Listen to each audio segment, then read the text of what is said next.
Hi, my name is Christian Devine and welcome to Retro View, a safe zone for physical media. And this channel is basically a celebration of physical media in all formats, particularly film. And it's also my looking back at films as I've seen them, experience them, and talking about them now in the context of new or old releases. And so we are in this kind of amazing golden age of physical media, despite the tension between physical media and AI. And the film that we're going to be talking about actually may in some ways be the first AI story in terms of its background as literature and fiction. And in terms of the film, it's the first Hammer film that I've done on the Retro View channel. And it's the film that put them on the map as horror meisters. And of course, I'm talking about 1957's The Curse of Frankenstein. This is Frankenstein, who revolted against nature, who experimented with the devil and was forever cursed. A demon had made a man-made monster, and now the monster was the master.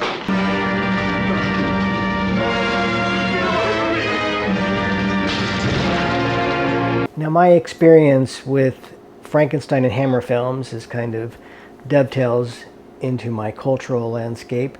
Growing up watching monster movies on Creature Features and Shock Theater and Chiller Theater and all the various late night horror shows that I grew up with across the country as a military brat. One of the coolest things about being a military brat and moving every 6 months or a year or so is I would actually get to experience different horror hosts and, you know, various types of creature feature shows across the nation growing up. So it gave me a wonderful kind of cultural background in, you know, late night monster movie going. Mummies, werewolves, all divine, will haunt the midnight Vidicon and Channel 9. And Frankenstein, the original 1931 Frankenstein, directed by James Whale, starring Boris Karloff, always seemed to be in the background on a Saturday night. And there was something very, you know, very enchanting about that black and white. Even on the smallest, crappiest TV with the worst visuals, the power of these films comes through. And I always, you know, loved the early Universal horror films.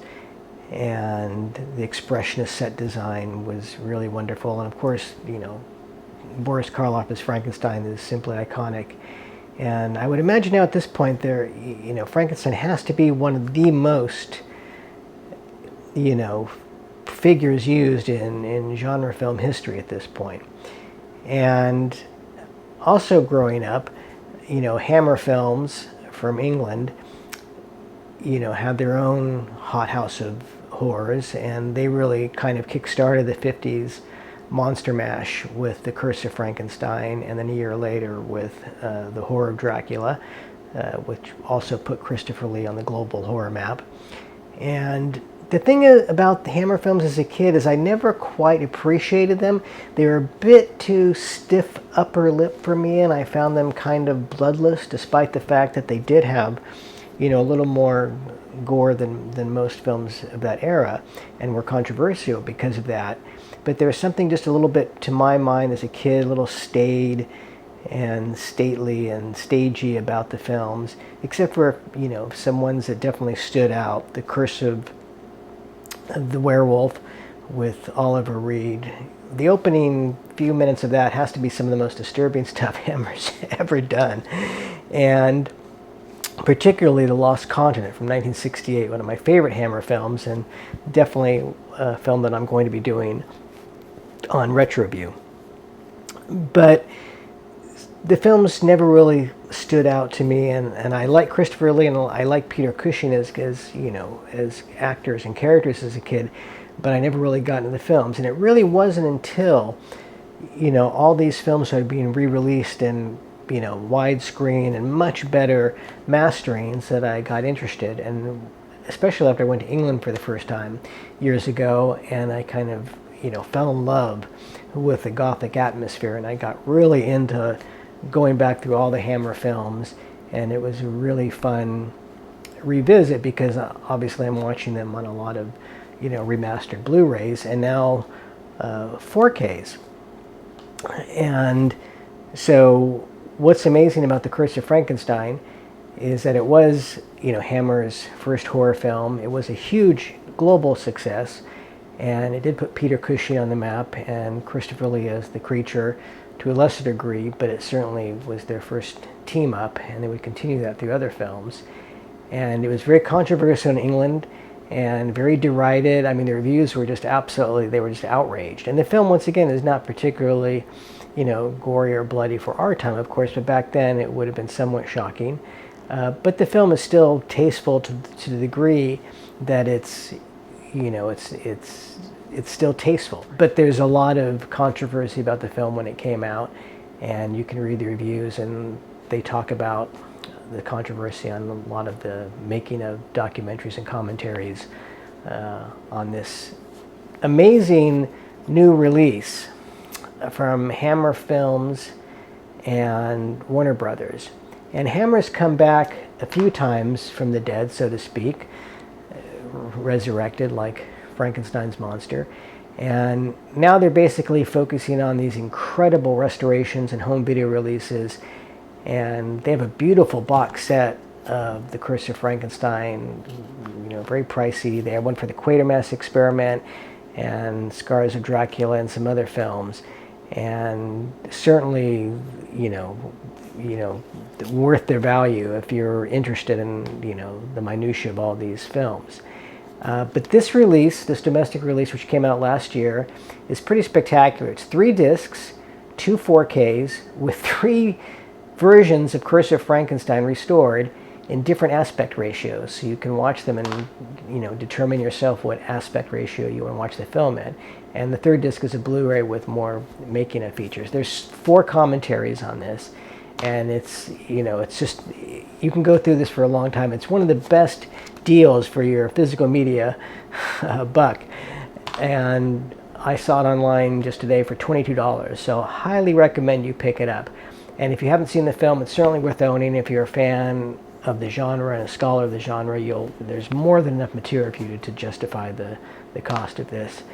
And the film itself is, a total revisionist version of Mary Shelley's Frankenstein. And I finally, for the first time actually, last year read Frankenstein, Mary Shelley's first version, before she kind of re-edited it for a later version. And it was fascinating to read, wonderful book, but lacking in so many of the things that make the movie so kind of iconic, which is fascinating. There's very few versions of the Frankenstein book by Mary Shelley that have been presented on the screen. Guillermo del Toro's film being the most recent and even controversial in how he depicts it. So it's kind of a mythos at this point, and people can, make their own different versions of it. But in the book, of course, Frankenstein is very verbose and intelligent, and Dr. Frankenstein, is a bit of a schlemiel and just kind of keeps running away from this creation and doesn't even give him the chance to show that he might have some kind of, humanity in him. So the book is, is much different than almost all the movie versions. And, and it's just amazing, once again, how many different iterations of Frankenstein there are, from the original to Hammer's version to Frankenstein Conquers the World from Toho, one of my favorite kaiju films, and my favorite musical of all time, the Rocky Horror Picture Show, which has, very specific callbacks to The Curse of Frankenstein, and Andy Warhol's Frankenstein in 3D, which is a wonderful physical media release that I highly recommend, etc., etc. So the legend of Frankenstein seems to, grip us somehow in our psychic, in our DNA. Maybe it's the resurrection legend that we're fascinated by. And of course, like I said, with AI being so dominant, there is an element of artificial intelligence, although it's more organic or inorganic intelligence brought back to life, and how that does in the end destroy the creator. The film was directed by Terence Fisher, who would go on to direct many, many Hammer horror films. And he's got a very, it's certainly not a extravagant visual style. The camera goes just where it needs to, and the framing and composition is not necessarily, artistic, but there is a point of view for sure. The script was written by Jimmy Sangster, who by his own admission is somebody who is not necessarily an artist, but somebody who could deliver, and he certainly did come up with a very taut, totally faithless version of the story, but it does exactly what it sets out to do, and he would become another major player in the Hammer universe. And the film version with Peter Cushing, Victor Frankenstein is a total bastard. And that's kind of, that's kind of the Hammer kind of coldness, the chilliness that I probably didn't quite respond to as a kid, or didn't quite like. The film's very chilly and cold. And now you can really appreciate it, because he really is a bastard. And his performance is very engaging. Peter Cushing actually sought the role out. He really wanted to do it. And Christopher Lee does not get as much to do, of course, but he's got a wonderfully iconic introduction shot. And there's other elements of the film that really hold up beautifully, just in terms of the mise-en-scene. And it's very, it's got a really nice kind of garish color palette to it. So the story is very simple, and it doesn't, like I said, it has almost nothing to do with the Mary Shelley book. And it's very brisk and very low budget, so that will come clear when you watch it now in terms of the, the scope of the film, very limited. And I don't think it was really until the next year with the Horror of Dracula that Hammer kind of nailed that kind of, gothic, scope of their genre.